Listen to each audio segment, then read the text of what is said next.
Magandang gabi mga kapuso. Good news, humina at tuluyan nang nag-dissipate o nawala yung low pressure area na ilang araw ding nanatili sa loob ng Philippine Area of Responsibility.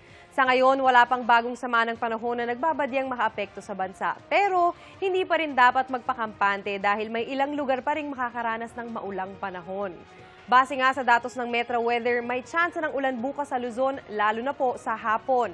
Asahan yan sa ilang bahagi ng Northern at Central Luzon, gayon din sa Mimaropa, Calabarzon at Bicol Region.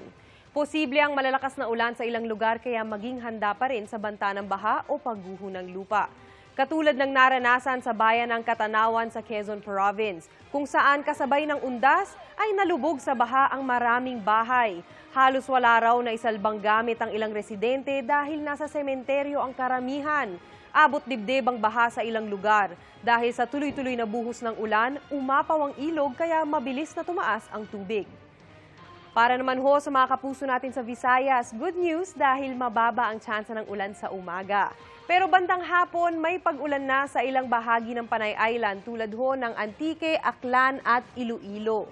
Posible ring maranasan sa ilang lugar sa Negros Provinces, gayon din ho sa Central at Eastern Visayas. Kung taga Mindanao naman, mataas ulit ang tsansa ng ulan sa Zamboanga Peninsula, Northern Mindanao, Caraga, Davao Region at sa Barm. Samantala, katulad ng naranasan natin kanina, hindi rin natin inaalis ang tsansa ng ulan sa Metro Manila, lalo na po sa hapon o sa gabi. Kaya sa mga balik trabaho na bukas, huwag pa rin kalimutang maghanda at laging mag-iingat.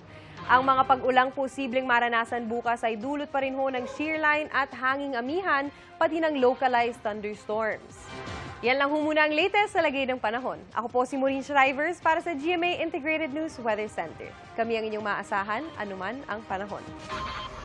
Mga kapuso, maging updated sa ulat panahon 24 oras. Mag-subscribe sa GMA Integrated News sa YouTube. Para sa mga kapuso naman natin abroad, bisitahin ang GMA Pinoy TV at www.gmanews.tv.